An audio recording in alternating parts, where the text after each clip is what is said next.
Well, hello, Steeler Nation. Welcome to your SteelerNation.com podcast, sponsored by Total Sports Enterprises. You may have noticed that I'm not Stryker because I'm your host, Jordan DeFigio.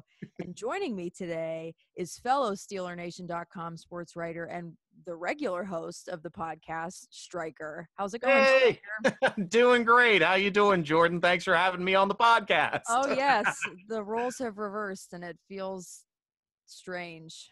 But yes, thanks for being here. Thanks for letting me host your podcast. Oh, it's our podcast, and I'm happy to Aw, be part of it any way I can. And if you want to hit the gallery view, I don't know if you've hit gallery view on I your sure side. did. You know what you're doing. I don't have to tell you Uh, what you're doing. I Great. wouldn't say that. It's probably good to check.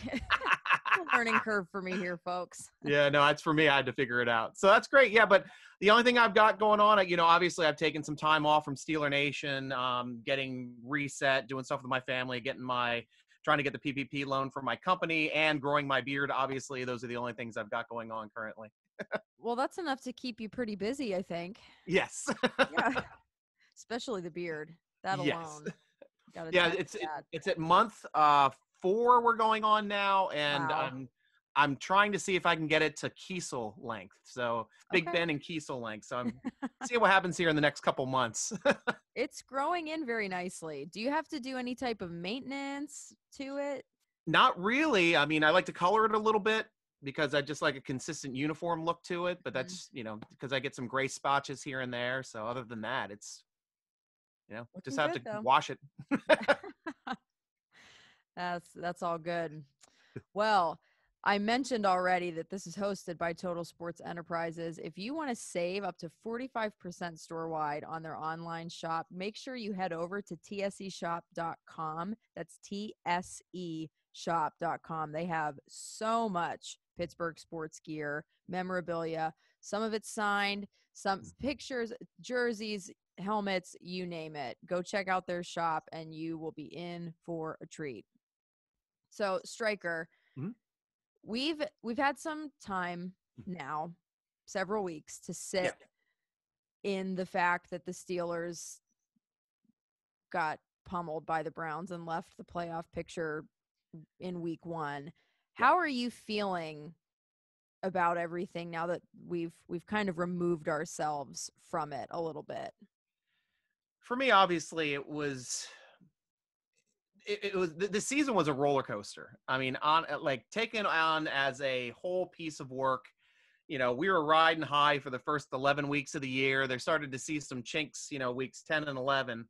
But then we started going down the hill, 12, 13, 14, ended up finding a way of coming back and winning in that Indy game, which was an incredible game. Mm-hmm. And then closing out with 2 losses to Buffalo and Cleveland. Really, it was a tough way to end the season, especially losing to Cleveland in the last game of the season. But I mean, we were resting a lot of starters. I was still pretty hopeful because we played well the week before in Indy, that facing Cleveland again the week after we'd have a good showing. We had a no showing, and that game was so out of character as a Steeler fan. I mean, I've been a Steeler fan since the late 70s, and I'm used to I've never seen a performance like that in the playoffs, let alone in a regular season game, outside of the 8 turnover game that we had against Cleveland back when Tomlin was early in his Yeah. coaching tenure with us. That was one of the times we lost to Cleveland because we had like 8 fumbles in that game. Oh my It goodness. looked like we were the Browns. Like we became the Browns in the playoffs. So as much as I wanted to be upset at that game, we were never in the game. So Yeah. I couldn't really be upset because I never had a chance to be invested in the game. First snap for over the head for 20 for 20 yards for 7 points just kind of put the game off kilter. And I'm like, well, we might come back. We can come back. We can come back. We never came back. But as a whole, so to put this whole thing as a whole, though, I've gotten to sit back, and the big story to me about the 2020 season is how blessed were we as Steeler fans to see Ben Roethlisberger come back from that year off with the elbow surgery, which we never knew if he was going to play or not ever again, and not only come back, but come back in incredible fashion his first 11 games. I mean, they started off, he had a nice running game the first 5 weeks of the season. Then the running game like left, and they're like, okay, we don't have a running game. But Ben's like, hey, it's okay. We've already played 5 games. I remember how to play this game again. 6 games later, we got 6 more wins. And, even though we lost terribly in that game, Ben still tried to do whatever he could to help us win games. And, as a Steeler fan, as a Ben fan, it was great to see him come back and be able to compete this year. Now, I honestly think he can build on this. I honestly don't want to see him throwing almost 70 passes in a playoff game again. But, it's nice that we had him back to have that chance for him to be able to perform for us this season. So for me, as far as for rating it for Ben coming back from not having him the previous year, that is the way that I will remember the 2020 season. I feel a lot of the same. I think the first 10 games were a whole lot of fun. They were so fun. And Ben honestly looked really good. He had confidence. He had strength. He was able to make passes and make plays. And it wasn't until the run game and the offensive line really started to kind of deteriorate that you saw a dip in his play. And then there were just so many things that started piling up and issues that came to the forefront, and it became very evident even in the win against the Ravens for the game that was postponed from Thanksgiving. That was when I started to have this gut feeling that maybe they are the worst undefeated team in the history of the league. But I didn't want to admit it. And I was just glad we were 11-0. And then whenever we started losing games, and it felt like it was very evident what was going wrong, but there weren't really being any adjustments that were made to address those issues. That was when things started to sour a little bit. But I think coming from an off season where everybody was not sure what to expect. And having a start to a season like that with an almost 40-year-old quarterback who was returning from elbow surgery that has ended people's careers before. It was fun. And that's what I think we should want to remember from the season, is at least as fans. I think the players and coaches need to remember that second half of the season, because that was just embarrassing. And they need to figure out and address that stuff. Well, they did definitely address it by readjusting the coaching staff as well. Oh my gosh. Yes, there have been so many changes made to that coaching staff. The tight ends coach retired, but they let Randy Finkner go. Praise the almighty. They did bring Keith Butler back, but on a 1-year deal.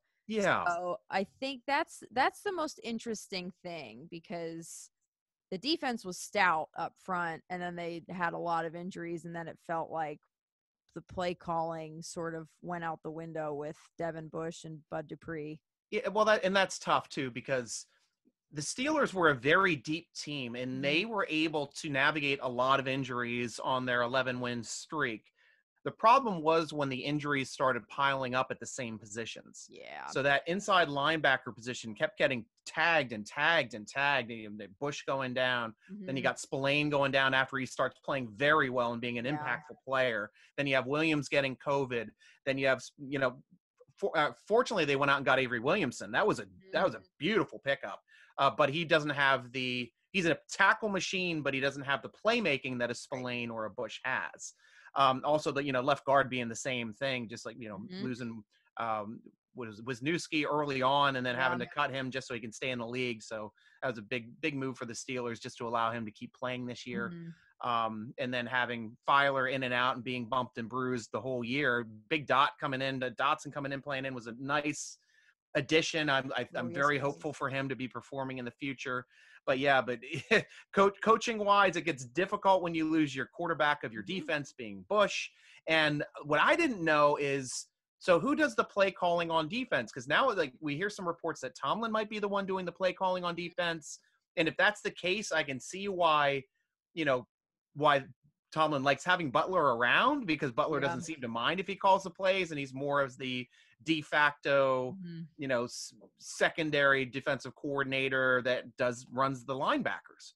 Yeah. So, I'm not sure really what his role is, but Tomlin seems to be comfortable with it. He's just the middleman. He's the face of the play calling, but not. I don't know. There was a lot of gray area around the defense and the defensive play calling. My takeaway, or the thing that I noticed, I guess, was it felt like they were still calling plays as if they had someone who possessed Devin Bush's speed at inside linebacker, because no matter who was at that position, they were having them drop into coverage, and you can't replace Devin Bush's speed, because his athleticism is just off the charts. Yeah. And as good as the guys who filled in were, what they were being asked to do was beyond their skill set. And I think that's why we really saw a breakdown in defense, because not only were there a ton of injuries, and who knows who was calling the plays, but the guys were being overextended. It felt, and it just totally broke down there at the end, which was very hard to watch with the start that they had to the season. Because even TJ Watt in that wild card game was kind of quiet. It was amazing to me, Jordan, because all of the players that took the week off to get healthy felt like they took the week off also in that playoff game. Yep. None of those people that took a week off did well. Pouncey snapped the first snap for 7 points. Ben had 4 interceptions. TJ Watt was non-existent. And Cameron Hayward was disappeared in that game as well. And that's not something that we're used to seeing. Kudos, though, to the Cleveland Browns for doing something they didn't do in either game that we saw them in the regular season. And they said, we're going to go to the Pittsburgh Steelers quick pass attack to get the ball out of Baker's hands. And it worked for him. And it really did. We didn't get a sack. We barely got any pressure. So that kind of worked in also to them saying, we know we can't sit back and throw like we normally do, because they get after you. So let's do this quick pass attack and see if we can get the ball out quickly. Like, fortunately, they didn't have to ramp up to it. Like, if we didn't spot them points early, I think it would have been a tougher job for them to ramp up to that point. But when they start feeling confident because they have a lead, and then it just confidence builds on confidence, they just ran away with it. Yeah. Yeah. Once they had that momentum, they never looked back. And luckily for them, they got the momentum 20 seconds into the game. So yes, they really, but they did take advantage of it. And that was something that, as Steelers fans, we're not used to seeing from the Browns. They have a very hard time, or have had a very hard time in the past, of holding on to momentum. Yeah. And even going into the second half, I think it was, they started to play a little bit safer and a little bit more reserved. And that was when we started to mount a mini comeback. Yeah. But whatever you want to call it, it got to within 11, and it was a decent game. And if Baker Mayfield threw an actual ball to that receiver that fell down, that could have been a pick six. I mean, that was anybody's game at that point. But that's, ifs and buts. We can't expect that all the time. Would have been nice, but it would have been great. But I don't think that this team would have gone to Buffalo and won. No, I agree with you there. Just the way that they've been playing down the stretch, I think they would have had a tough time, especially in bad weather in Buffalo, to try to be able to force the ball downfield that efficiently. Yeah, and I think a lot of that for just so many different things, but my biggest complaint always was Randy, and now he's gone, and Matt Canada has officially been named the offensive coordinator. There was a lot of back and forth there, because it was announced that it was happening, and then we heard reports of the Steelers bringing in other coaches from other teams to interview for the job, and it was confusing. And then eventually they said, just kidding, Matt Canada's the offensive coordinator. So what do you make of all that, and how do you feel about the promotion of Canada to offensive coordinator? I love Canada. I'm a Maryland guy. I know him from the University of Maryland when he had Derwin Gray and McFarland as part of that really, you know, open style, lots of motion before the snap offense that was just a great part to watch to be down here in the Maryland area. Mm-hmm. That's one of the most fun offenses I've ever seen at the University of Maryland.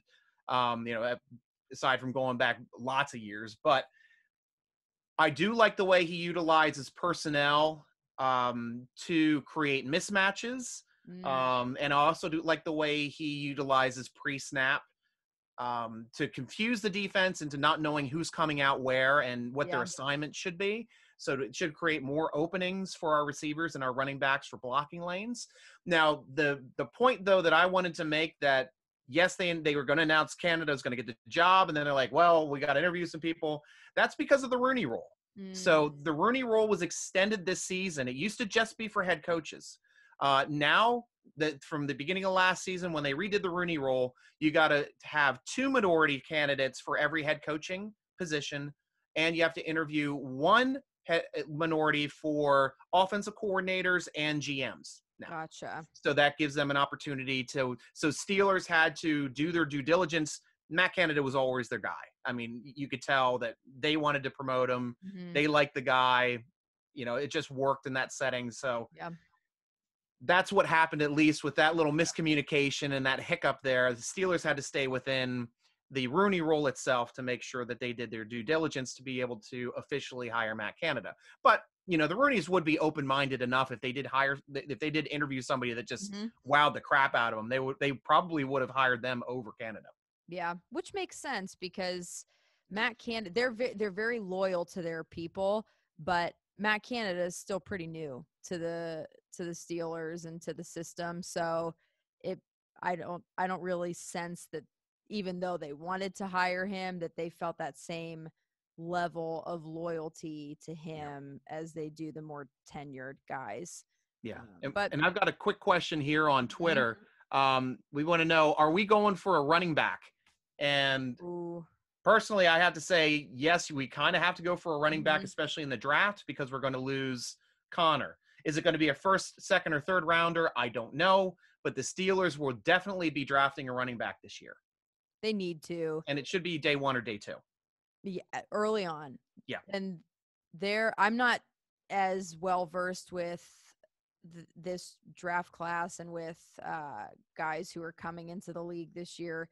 I don't tend to pay attention to scouting reports and stuff. I just start following guys once they get drafted.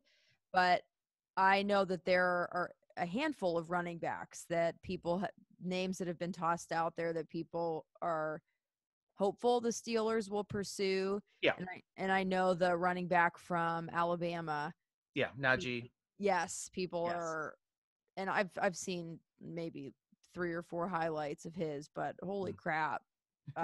Yeah, I think that you do have to address the offensive line, obviously, if you're going to be investing in a running back, but you need to address both issues because you can't put all of your chips in the offensive line with what we currently have, because we saw James Conner do relatively well behind Mhm. our offensive line, and we Yeah. saw Benny Snell completely flop behind Yeah. this offensive line because he was just running straight into the offensive line. Yeah. He just doesn't have the vision to look for holes and make separation.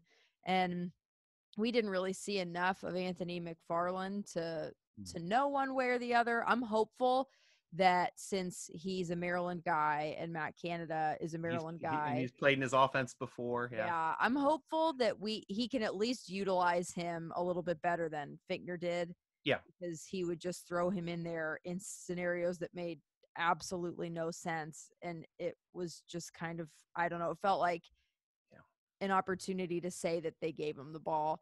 I don't know. But I think you are absolutely right. They have to address running back. hopefully they do it in the first or second round. And the only reason why I'm not going to jump on and say, yes, they're going to take running back with the first pick is because they've got to determine what the best pick is going to be out of a left tackle, possible center. They'll probably be able to grab a center on second or third round, running back, or maybe even a stud tight end. Because if we have Eric Ebron being our only tight end going into next season, that's not a blocking tight end. If we can find a tight end that can block and catch, that is ideal. I'm not even asking for a Heath Miller type. I'd be happy with a Mark Bruner type. It's just like a workhorse that can make plays down the field, keep the chains going. That's somebody that every team needs that in the NFL. Yeah, and with Vance McDonald retiring, exactly, good point. They lost he was a monster blocking. He was so good at that because he was just huge, and he laid himself out there every play that he was on the line, and he was just so good at that. And now he's gone, and they did bring in a new tight ends coach, Alfredo Roberts. So I don't know much about him. Do you know anything really more in depth? Unfortunately, I know nothing about Alfredo Roberts. I did not do my I've been doing my other work this past week. Usually I read every single Steeler article, so I'd just be regurgitating where he came from and all that. But yeah, no, I don't know personally, but hopefully he can teach Ebron how to at least stand in somebody's way at the goal line so we can get somebody into the end zone. That would be nice. Just if we need 1 yard, help us get 1 yard. Maybe two. That would be ideal. Right. As opposed to not even touching a guy on goal line. It happened so many times. It was infuriating. It is. But we've got some other, positives, at least, like adding Dwayne Haskins. That was an amazing pickup. I thought that was, somebody, it's a first round talent that was dropped in the second round of his contract. So when you draft a quarterback, it's a 5-year contract when you're drafting a quarterback in the first round. He didn't even last 2 years in Washington. Yeah. So he's either going to be, he might be great. I mean, we also, put a flyer out on another first rounder with Paxton Lynch. He didn't work out. Haskins is a little bit, not a little bit more mobile than, a lot of the quarterbacks that we have on the roster. I wouldn't call him a mobile quarterback at all, but he's an accurate quarterback. He put up a lot of statistics at Ohio University. And I am really interested to see what they can do. And Jordan, my favorite aspect of it is he only costs $850,000 as a backup. He got a futures gig, and Washington's still paying out $7.5 million next year. The year after, they're still paying out $4.5 million against the dead cap. Counts, not paying it out, but counts as against the dead cap. Whereas we get him for nothing. It's a no risk, high reward for me, and that's the way I've always phrased it for Haskins. And it's only 1 year. Yeah. And I at first, when I saw this, was very confused and not sure why they did it. And it was all of the negative emotions that came up at first, where I thought he just got cut by his team after he got benched by his team for an older guy who's coming off a leg injury, and he got cut because he was basically just causing so many problems that they wanted to get rid of him. But the more I sat with it, and the more I felt like, okay, so he was playing when he did play, Washington was meh at best. Yeah. And he didn't really get a ton of experience with them. Yeah. So his film is pretty limited, and we have yet to see what he's fully capable of in the NFL. And it's not like people can't change too. Yes. It's very mature. Mature. Exactly. Mature. Yeah. Yep. I think that we saw that with Ben, and I'm not even saying that is what's going to happen, but it could. And I think that what I'm hopeful for is that he actually does really well here, and that he blossoms into that first round talent that Washington was expecting him to be, because we did get him really cheap and he has that potential, but we just don't know if he's going to reach it or not. And I think that regardless, he's probably a more reliable backup at this point than Mason Rudolph, just because he's a little bit more well-rounded. He's got a higher ceiling. I mean, there's Mhm. no two ways about it. Yep. But right now, I'd say Mason Rudolph has the higher floor because he's shown that he can do pretty well and be a winning quarterback in the NFL. In that crappy season that we had, he was 6-3, Mhm. and so he has potential to keep growing as well. But you don't get drafted in the first round unless you have exceptional talent somewhere, as opposed to being drafted in the third or fourth round like Mhm. Rudolph. It just means that your ceilings are a lot different. But Yep. 3 years in, I'm still cautiously optimistic on what we can Mhm. get from Haskins. Best case scenario, he's a good backup. Or sorry, worst case scenario, I think he's a good backup. Best case scenario, he might be the franchise quarterback of this team moving forward. So that would be the ultimate best case scenario. Yeah. Because we got to talk about Ben Roethlisberger even coming back next Mhm. season and what the Rooneys have talked about that. Yeah, because Ben has expressed that he wants to return, and Art Rooney said, "That's great, but we can't pay you what you're due. Yeah. If you want to come back, then things need to change in terms of your contract and your Yes. payout." So he also said Ben knows that. He's aware of that. So the fact that Ben still wants to come back, and he's even made comments about how money is not the thing for him. He wants to come back. The salary cap to me is kind of like a unicorn or it seems like this mythical thing that's always there somewhere, but nobody actually knows how it works. Or unfortunately, I'm such a geek. I do kind of know how it works. Explain, please, because I feel like Okay. there's so many teams out there that are like, we have a nickel left in our cap space, so we're gonna extend Patrick Mahomes and Tyreek Hill, and like what? How does it work? I don't understand how Kansas City does it, but at least on our team, Ben Roethlisberger specifically, that's who I want to talk about. And the reason why Rooney is so intent about Ben can't play under that contract anymore, this is the last year of his contract. His cap hit this year is $41 million. Oof.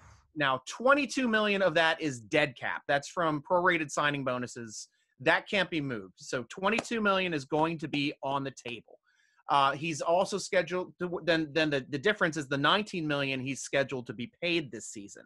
So what the Steelers can do, and I ran some numbers before here because fortunately you got to show the outline with me. So I'm like, we're going to talk about this. I'll look it up. So if they take that $19 million and you restructure the contract and you say, okay, we're going to take that $19 million and now it's a signing bonus. So that gets split in half and you say, okay, we got to pay our, $9.5 million this season and $9.5 million next season goes against the cap. So that would get added to the 22, which puts us right around $31 million for this season, which would save the Steelers $10 million from the cap. I know it's a lot of math, guys. I know it's a lot of math. That's but the Steelers would save $10 million by changing his entire salary into a signing bonus this year. And then you say something like for next year, you'll have a $20 million contract, $20 million salary for next year. And that keeps us right at the 30 mark for both seasons for the cap amount. 31. So that's normally what you pay for a franchise quarterback each season, as opposed to the larger $40 million is like Patrick Mahomes. Yeah, which is an insanely high number. And there's going to be more quarterbacks that are going to be paid that in the very soon. Yeah. There's so many quarterbacks on the move, and gosh, But do you think that Ben will come back? I do. I honestly do, because seeing him on the bench at the end of that game, that's probably Ben's low point of his career. He knows he can play. He even showed in that game he could come back and make that game competitively, no matter how many mistakes he made. They had a slight chance to come back in that game, And when you have Ben, you're never completely out of any game. So the only thing you got to make sure of for next season, if he's going to be taking a cap hit, the Steelers have to figure out a way. Okay, Ben, you're taking a cap hit. What do you want? What do we have to do to make you happy? You know, if you even want to take a reduced salary, what do we have to do to make you happy? So, you know, I do see as like 2 years would be the maximum that Ben would play. But really, in all honesty, I think next year is Ben's swan song. Yeah, I think that's it for him. After next season, he will not be in the NFL anymore, and he'll be able to enjoy life and his family. Yeah, based on everything and the way he said everything going into this season, it felt like he's talking like he's got a handful of years left in him. Yeah. Because he was saying he wants to win multiple Super Bowls and all that stuff.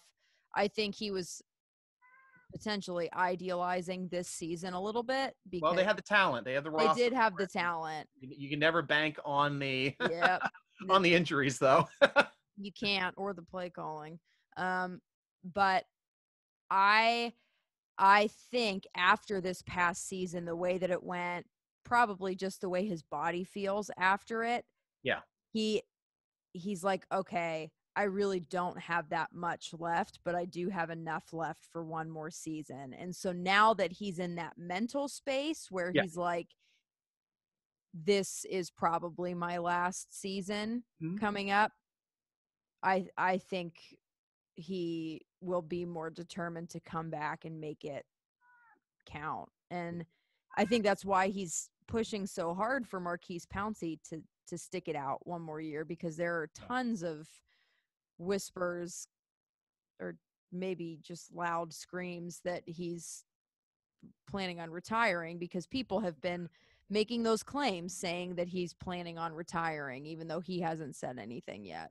And honestly, I love Marcus Pouncey. I have a Marcus Pouncey jersey. I love center. I also have a Dermetti Dawson jersey. I'm a center guy.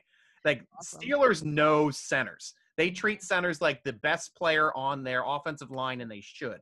It is a skill position. They touch the ball. They're the only player that touched the ball every play. Every play. Good point. Because sometimes they're snapping to a running back. Sometimes they're snapping to a wide receiver running across their butt if they time it right. Yeah. So this past season, though, and even the season before, this has been the decline of Pouncey's ability to snap the ball cleanly. And it really hurt us in the playoff game. He had some other issues during the year when, you know, the first 8 years of his career, he never put a ball on the ground. Yeah. Ever. Like, he was perfect at getting that ball back quickly, hard, fast. I mean, yeah, he was a little excited for the playoff game, but I mean, he's also another point for him too, as I track injuries, I track how people perform for practices. This past season, he was like Ben. He took almost every Wednesday off. And it was the reason why the Steelers brought in Wisniewski, because we wanted a veteran to be able to play center. And unfortunately, Wisniewski got hurt when he was playing guard as a backup, or for filling in for when Filer got hurt early on. And it just compounded because Hausner really did not have it. He's a backup only, and you can't really rely on him to be a center for a long period of time. And Steelers could probably replace him with a later round pick if they needed a backup center to go with the starting center. But the Steelers will do due diligence in this draft to see if they have that athletic type center that they can build a line around. Yeah, and you really do need to build the line around the center. Yeah, because he's the key component to the line. And as good as Marquise Pouncey was for so many years, throughout the season, we really did see him struggle with a lot of different things, and even just inconsistent snaps. Yeah. There were a lot of times that Ben had to reach or go down to the ground or go up high. I mean, they weren't center mass anymore. Like, he was usually a center mass snapper, and I don't know what's up with him. Like, I gave him the pass 2 years ago, and I'm like, oh, he might have something wrong with his hand. Something might be going on. But now we got 2 years in a row, so it's a trend. And like I said, he's missed a lot of practice time. His body might be breaking down. His brother's already, I believe, out of the league, and they're twins. So he might just be at the point where it's like, I might be done too. Like this might be too, I don't know how he takes care of his body in the off season. Carrying a lot of weight is very difficult no matter who you are when you get over 300 pounds. So, for me, he still made the Pro Bowl, but honestly, he made the Pro Bowl in name only. Yeah, and that's the only reason why. Yeah. He didn't do much this season. Exactly. It's unfortunate because such a good player and a good teammate, you really do want to see them be able to go out on better terms than that. But I kind of got the vibe that this was it for him, just because I think he knows he's not the same as he was. And I think he's just, why put more strain on your body like that if you're not even going to be playing consistently well enough to help the team? I agree. It's sad though. It's just so sad. It is, because he's one of my, like I said, I love centers. Yeah. Absolutely love centers. Love Pouncey too. Yeah. So if he retires, what does that do to the Steelers, or for the Steelers cap situation? Yeah, the Steelers end up making some money off of that. I know most of the cap sites already have had him off of the cap for a long time. So we're still listed as $28 million over the estimated cap, which the estimated cap on here is, I think they're trying to list this one as, 208 is for that. Estimated cap is supposed to be active contracts. 180 is what they're saying, 180 million. And we've got 5 million adjusted rollover that we didn't utilize this season that gets to come off cord there. But at least I know what Pouncey costs is he has a dead cap amount of 6.5 million. So he probably ended up saving us close to, I think he was around 14 million for his totals. Okay. So about $7.5 million is saved if he retires. Okay. So that's a fair amount. Yeah. And they still have another 28. Well, if it says 180, they still have another 28 to go. Like one cap amount said 185, so they'd have 23 to go. Okay. I'm hoping it was at 200 or close to 200 last season. Yeah. So this is the first time in my history of the cap where the cap has gone down a year. And that's going to make free agency is going to be crazy this year, because you're going to have some teams that are going to have a lot of cap space, but most teams are not going to have much cap space at all. So you're going to have a lot of players that are used to making a lot of money in free agency that just can't, because no team has cap space to be able to play these guys. Right. So I don't know what they're going to work out with the NFLPA. The ideal thing, in my opinion, is NFLPA and the NFL work together to state, hey, look, let's just keep the cap at the same value. We know we're getting this huge TV contract coming up, and we're all making money off of that. So we will cut this. We'll write that loss off against future years. So instead of going up 10 to 12 million every year, we might only be going up 5 million, 6 million for a couple future years. And that would help alleviate a lot of the cap issues for teams, and definitely for players, just to have a normal free agency, to have players get paid what they're worth. Yeah. And this free agency season for the Steelers is going to be wild, because they have quite a few unrestricted free agents. They have a couple restricted free agents.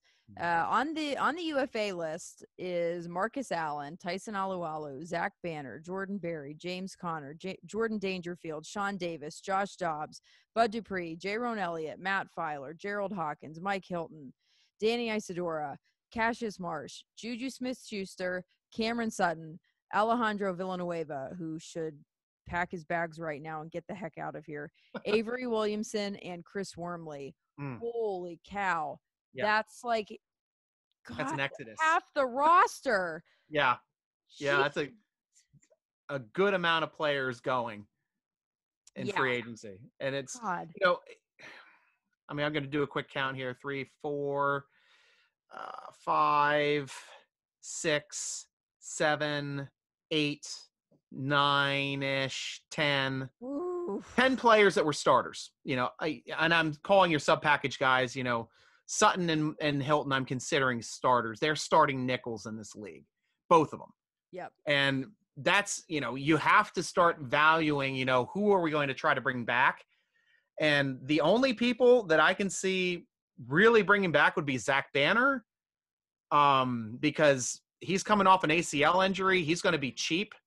And he's a huge guy. I mean, this guy is an a starting tackle in this league. I mean, unfortunately, we didn't get to see him play much more than half of a game for the first game of the season, but he can play in this league. And then you've got to make your decision on Hilton or Sutton. Do you want a coverage guy, or do you want a playmaker that can make plays at the line of scrimmage, tackles for loss, sacks? And for me, when I'm weighing those two, I take Mike Hilton because he helps out what we do in the running game, more so than just about any player on our team. When he got hurt, that was another reason why our running game went to crap, because he and Alualu both went down kind of around the same time, and then didn't really recover until he came back. But then by the time he was back, Bush and also all the interior linemen started getting hurt, or the interior linebackers. So, it's just a crazy aspect for there. And then one other outside, like the only superstar I would consider keeping would be Juju Smith-Schuster. And that is twofold. Onefold, if you're actually going to keep him, you keep him because Ben wants to keep him. Right. You keep him because he's such a great influence to the city of Pittsburgh. He is Litzburg. He has the brand of Pittsburgh. He goes out in the community and helps Pittsburgh in his downtime. I mean, this is a guy that just screams Pittsburgh, and you love having him. But as a GM, as a armchair GM, I am going to state, he is the only player on our roster that gives us any tag and trade value. And because there's a lot of tag and trading going on, at least for trading for draft picks, I believe we can get a first-round draft pick for Juju Smith-Schuster. Because in somebody else's offense where he's going to be the number 2 guy, not necessarily the number 1 guy, but that number 2 guy that is a 1B, 1A, 1B. And that's what he kind of needs to be able to really open up his skill set and be the playmaker that he actually is. Yeah.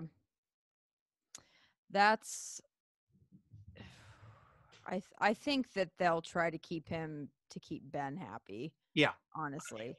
For no other reason than that. And because he is such a solid dude. I think that he seems to want to stay. And he had a really good season, all things considered. He put up good numbers. He was really, really solid with those the intangible metrics, like those. I'm thinking specifically of the play against the Giants in the first game of the season when I think it was Benny Snell lost the football. He was all over it, and he laid his body on the line to get that ball and protect it. And he just has that kind of grit for the game, and he's just a good, reliable receiver. After the season he had 2019-2020, where he had quite a few drops and some fumbles on costly or big plays, costly fumbles on big plays. Yeah. He bounced back very well. And I think that I'd be disappointed if they didn't bring him back. But Mike Hilton, in my mind, is the only other non-negotiable. Yeah. I think that you got to bring him back in terms of what he adds. And I would love to see them bring back Alualu. Yeah. I think he might sign a good vet, quarter just to return and play with those guys, because he knows he's going to have a good year playing in between Tuitt and Hayward. Yeah. But that's up to him. I mean, he could probably, I mean, he's getting older too. I mean, he's 32, I believe. So it's tough for him. He's not going to get a blockbuster deal. Yeah. It comes down to $3-4 million, $5 million. Yeah, consider that. I hope he does, because I would love to see him come back. Yeah. We have a couple RFAs too, Ola Adeniyi and Ray McLeod, who had a lot of potential but ended up sort of disappointing. Yes. And usually with restricted free agents, you've got 3 tiers of retention. You got a first round tender, a second round tender, or an equal round tender. And an equal round tender means you get compensation of the same place that player was drafted. Case in point, Ray McLeod, I'd offer him a same round tender, which is lower. It's usually around $1 million. But if somebody went out and grabbed him, we get a 6th round draft pick because he was drafted in the 6th round. Ole Adeniyi now is an interesting one because he's one of the primary backups. Now he's going to be the primary backup with Highsmith coming in to start with Bud Dupree, in all likelihood leaving in free agency. The only problem with him, though, is he was an undrafted rookie free agent, which means unless you give him a 1st round or 2nd round tender to get that kind of, recoup that kind of draft pick if he leaves, if you give him a standard restriction, if somebody picks him up, you don't get any compensation. Not a huge deal. That's probably what the Steelers are going to do just because they don't have the money to really pay him a 2nd or 1st round tender. And they're probably going to have to draft an edge as well to see if they can upgrade that position. Yeah. I would love to see them bring back Bud Dupree. I just think he's going to be way too expensive with the last couple seasons he had. You never know, especially with that ACL injury. Not that that damaged his value at all, but it doesn't. It doesn't. Like this year, it does because if he wasn't hurt, he would have been paid $20 million, $25 million around that area. But since everybody's squeezed in the cap and now he is coming off an ACL, which is a question mark, teams are going to be, okay, I don't want to throw that much money and build my defense around this guy, which sucks because he is the type of guy you can build a defense around. Absolutely. But I saw that one. Yeah. And that one report came out where they're saying like he may come back and sign like a $6 million show me deal. If that's true, Steelers will sign him in a heartbeat. Oh my goodness. They can get Bud for $6 million for one season. Hell yes. And plus he'd be putting up stats anyway because he's playing opposite Watt, and he'd be a huge free agent the following season as well. Those two just feast when they play together. And I would love to see them play together more. That was disappointing. One of the more disappointing things of the season was that tandem was ended. It was just cut short. And it's just a season of what could have been. And that happens. It's all right though, because now we're looking forward, we're looking ahead, and so regardless of who's playing for this team, our coaching staff has kind of been what feels like the downfall of the team and its success. Do you think that the staff, as it stands right now, Mike Tomlin, head coach, Matt Canada, OC, Keith Butler, DC, do they have what it takes to lead a team to the Super Bowl? In all honesty, I don't know, and I don't think I can answer that question. What I do know is I know Tomlin knows how to get to the Super Bowl. He's done it twice. Butler, I believe, was on his staff as a linebackers coach one time when he did it. Canada's a question mark. He's never been an offensive coordinator in the league. He's a great offensive mind. He is very effective in college. If it translates, it could really help out the team. But as opposed to saying coaching is the biggest reason why the Steelers don't make it through the playoffs or deep into the playoffs, I had to say it's, I'm on the other side of it, and I think it comes down to injuries right now. I mean, we had some incredible injuries that happened at positions of value and at the same position that really derailed a lot of what was going on. Getting hurt deep in the season. I mean, I remember that the game that we lost to Tebow, we lost two of our starting three defensive linemen in the first half. Aaron Smith went down, and I believe I can't remember who the second guy was, but that's why in the second half Tebow had time because we couldn't get to him. And it created an issue. And everyone's like, oh, you lost to Tebow. It's like, you got to understand the within-game mechanics and how things happen and personnel happens. And they took advantage of having two new linemen coming in on defense and started running on us, and were more effective running on us than they would have been had Aaron Smith been on the field. So, you have to take the good with bad. And I remember we had a couple seasons, too, where Aaron Smith was always getting injured late in December. And that was like hurt. And he was always like one of our best players that was unsung, but always one of our best players. So, and it's just the league. It's the nature of the game. It's a physical game. all teams have injuries, and the ones that end up going the farthest are usually the teams that have very little injuries to impactful players and impactful positions. Kansas City, case in Very point. true. Tampa Bay, case in point. I mean, you got Mhm. two teams in the Super Bowl that have been largely very lucky this year, keep retaining their core as being not injured, as being healthy. Yeah. I I definitely think the don't want to. Philadelphia Eagles are the last injured team to win a Super Bowl. I Yeah, mean, they went because through everybody that season and they had an injured quarterback, and they still found a way to beat Brady. So it yeah, can happen, but it's tough. It takes a I lot of luck. I think they got lucky with their backup, who their backup was, because Nick Foles. he was Yeah. one of my favorite stories Yeah. of my memory watching football. Jeez, that was just so great. Yeah. And I definitely don't want to put too much blame on the coaching staff for why we lost, because yeah, injuries were huge. And when you have your star players either making very costly errors like that snap Yeah. and interceptions, like the coaches aren't the reason players turn the ball over or are invisible. Yeah.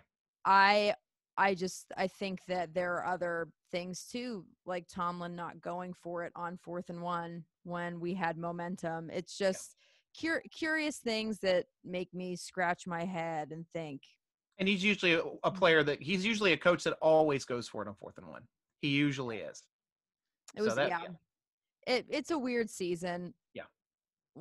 Whatever. Good. You take the good. Like you said, we'll take the Yeah. good and leave the rest and let the team sort through all that garbage.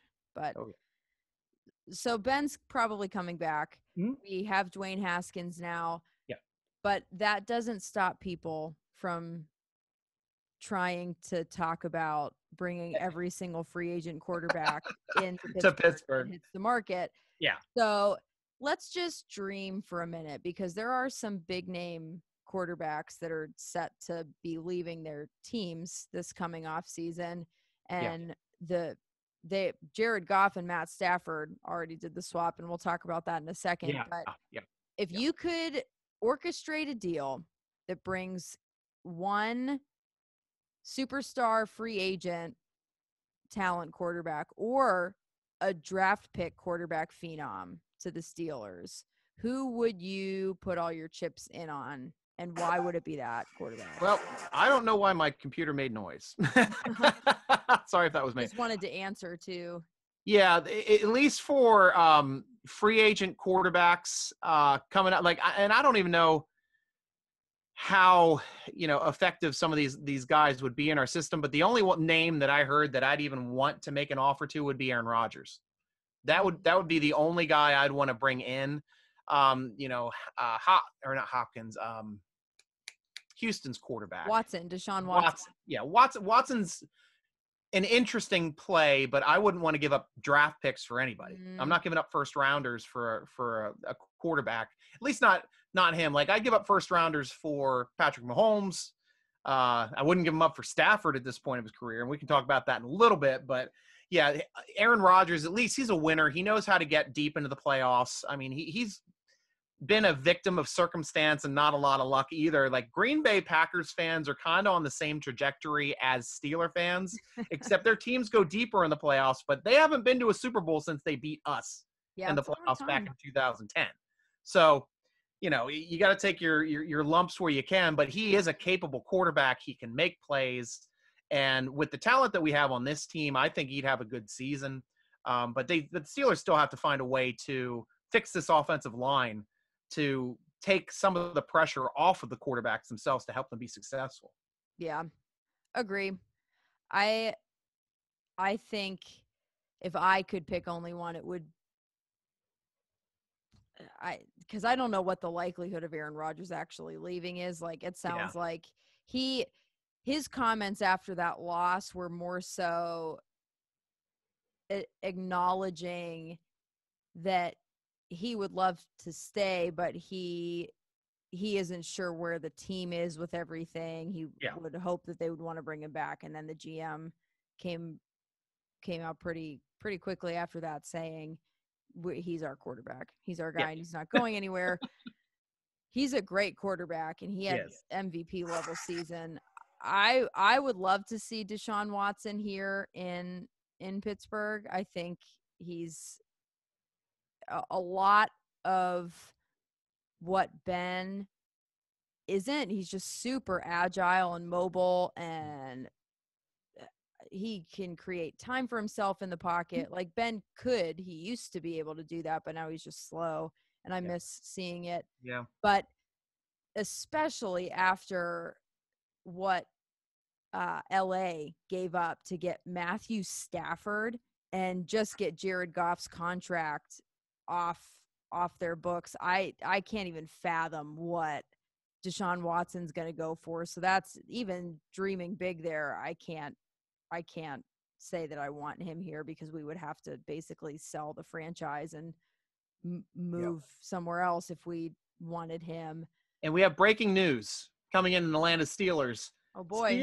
Steelers to make Adrian Clem their new offensive line coach, replacing Sean Sarrett. Clem has served as the assistant O-line coach since 2019.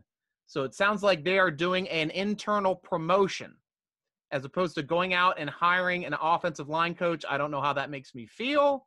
Right now, I would have preferred they hired somebody on the outside.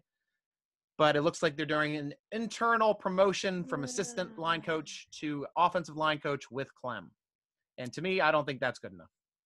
Nope. I'm not happy with that. Okay. Nope. I thought about it. I'm not happy about it. Yeah. As soon as you said internal promotion, I just winced internally, because it's an internal promotion. I don't know why this team has such an aversion to outside hires, because they just get stuck in the same cycles and patterns of approaching plays and game plan and strategy. And if they could just bring in some fresh blood and new ideas and energy. At least one good point about Clem. He did play in the league. He played for 4 years with the New England Patriots from 2000 to 2004. So he's won some Super Bowls with New England. Also played a year, 2005, with the Packers. So he's bounced around too as a coach, SMU, UCLA, and then being the Pittsburgh's assistant offensive line coach since 2019, now being named and promoted. So I feel a little bit better now about him being on the team. He won 3 Super Bowls with New England, it looks like, when they were winning their first 3 there in 4 years. Okay, well, yeah, their offensive line was always good. So yeah. Again, take the good, leave the rest. We'll see what happens. He still has to prove himself. I just have a knee-jerk reaction whenever they do internal automatically just promote people instead of look elsewhere. But we'll see. I have to tell myself I can't care more about this team than the team cares about the team. Yeah. So I have to trust that they're making the right call, and if they don't, then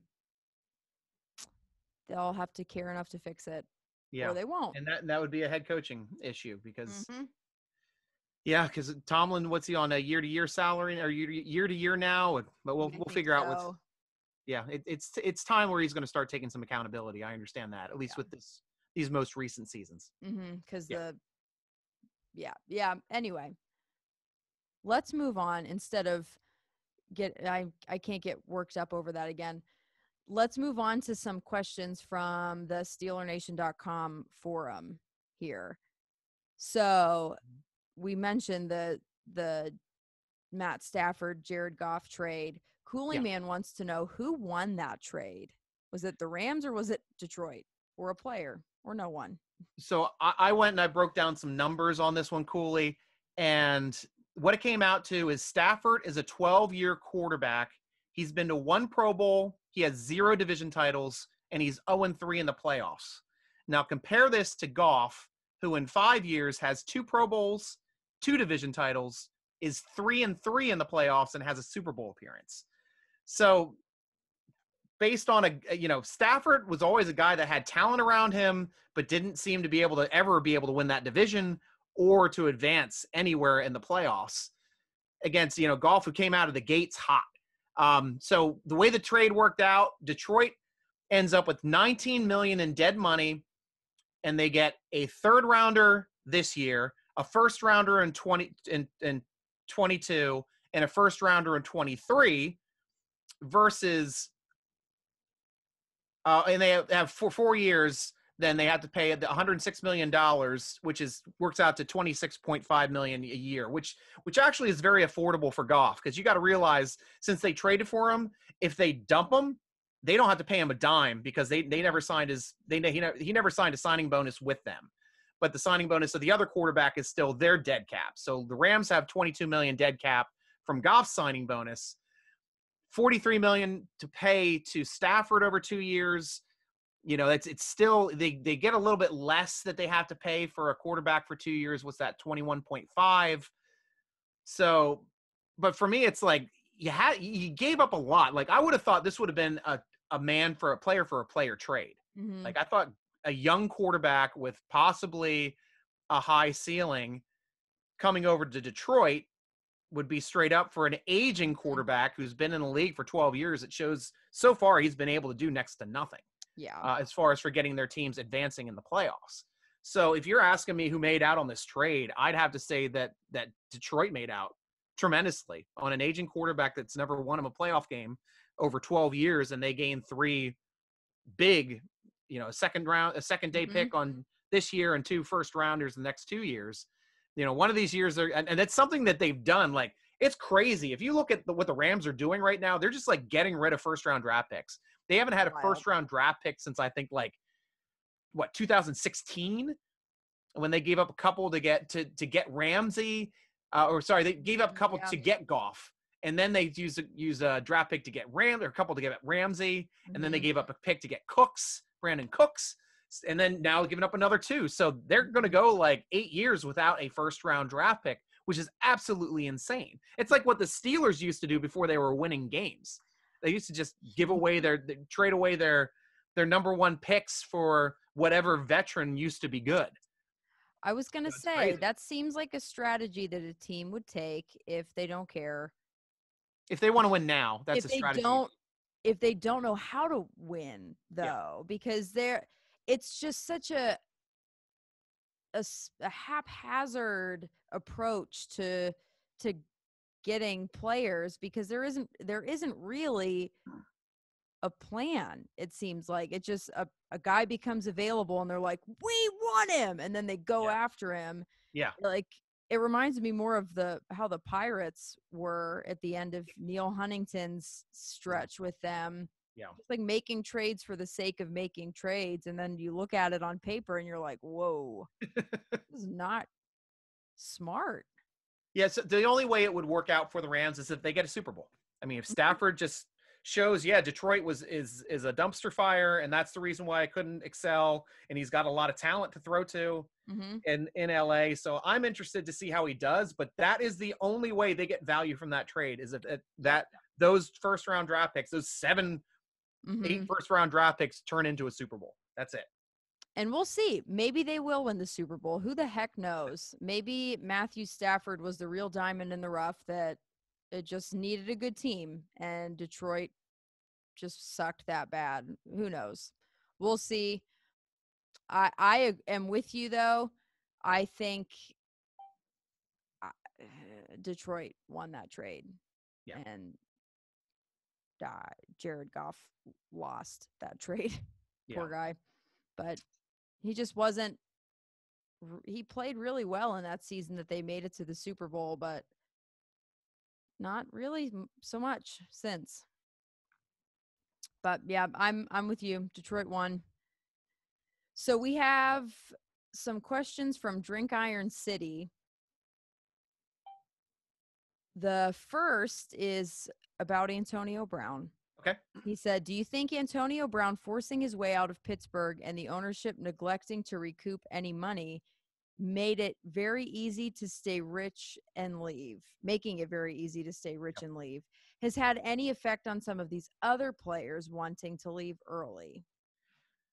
Yeah, I think it kind of set the tone for players being able to get rewarded from bad behavior to get out of contracts where they have multiple years left. Mm-hmm. And that was the only thing that I wished the Steelers did, was because you got the guy locked up for another 3 years. I think he still had 3 years left when he decided to try to get out of this contract.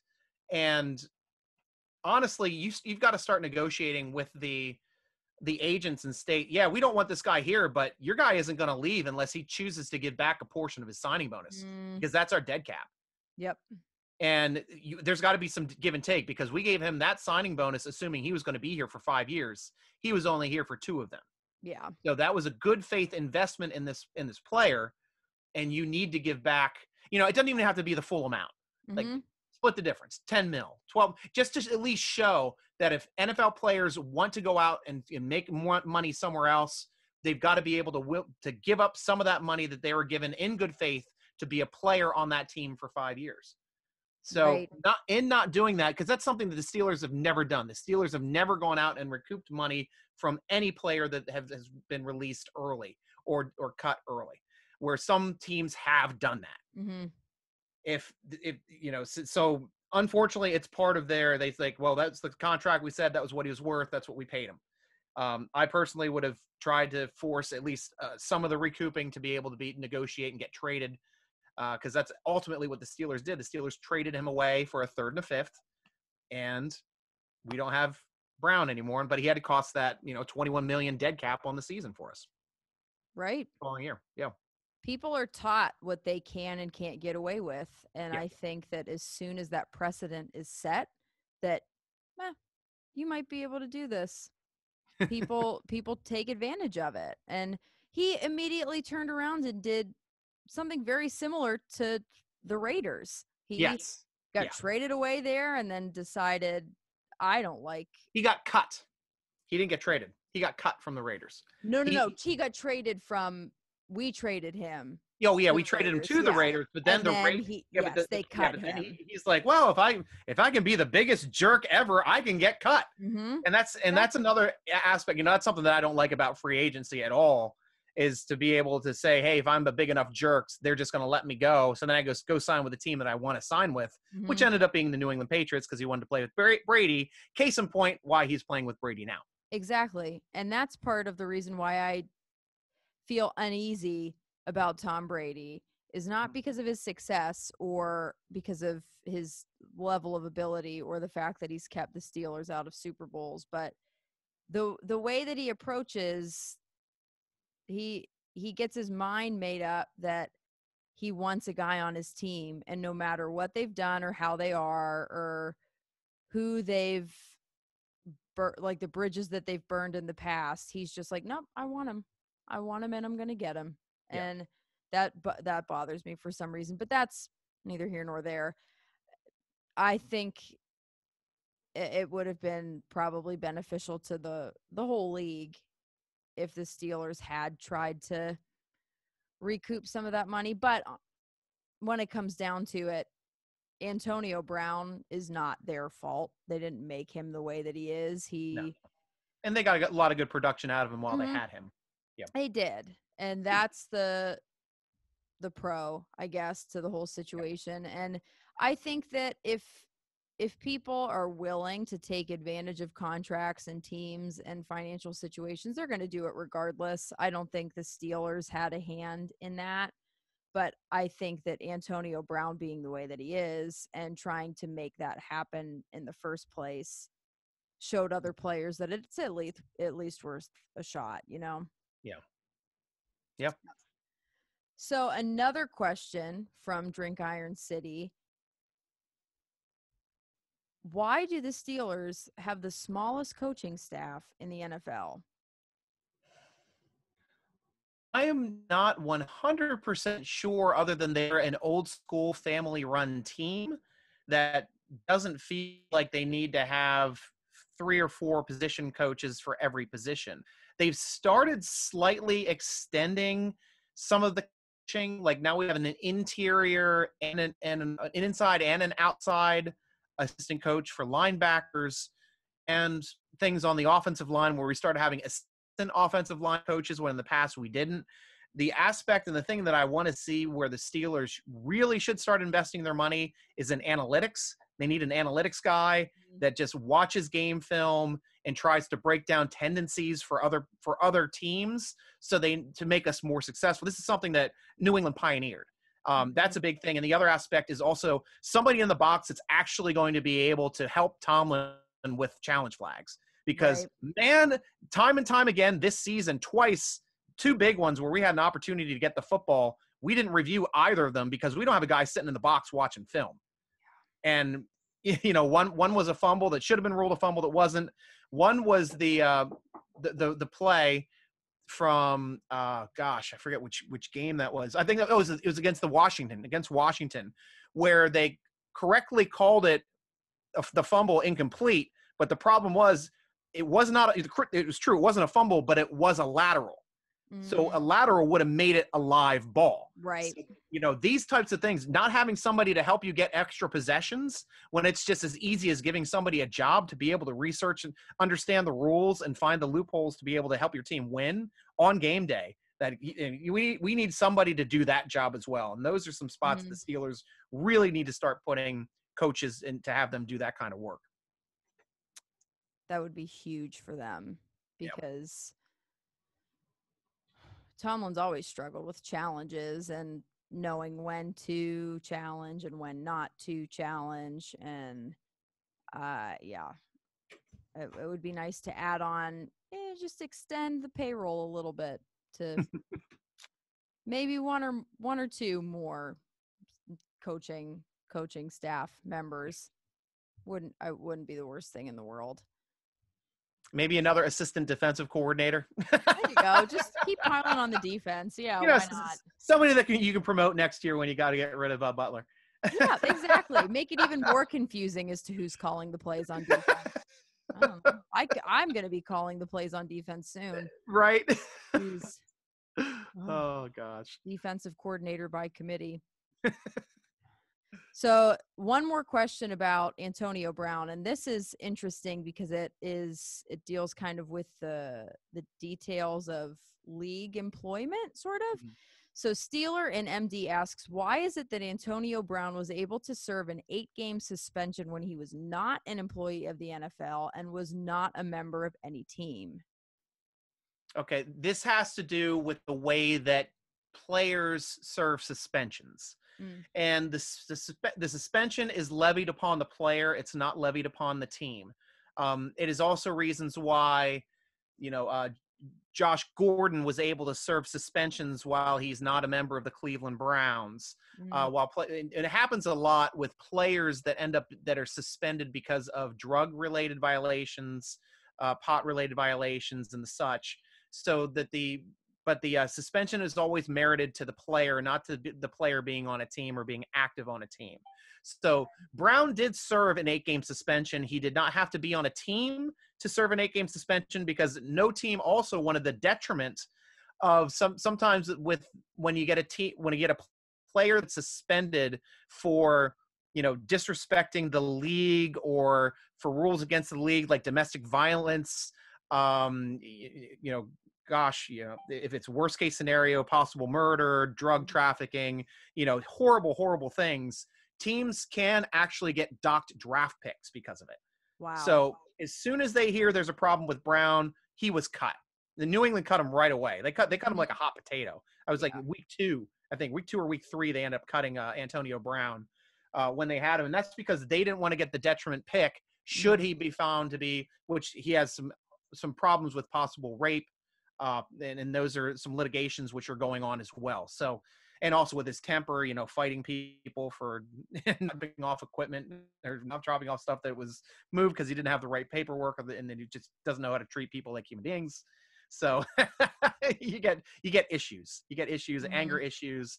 So that is something that New England did not want to be a part of. Right. So Antonio has to deal with his own house. The league's like, okay, well, cool. You haven't gotten arrested lately, so we'll let you back in the league. And Tampa Bay signed him. That's as deadpan as I can put it. Yeah, it's very educational. What a mess. I'm glad he's not our problem anymore. Oh, I know. I know. It's a breath of fresh air. Yep.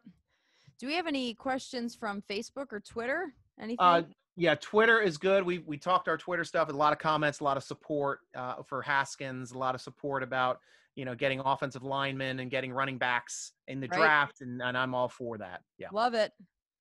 That's awesome. Well, Stryker, I want to thank you again for flipping roles with me and Yay! being You on did it. as the guest.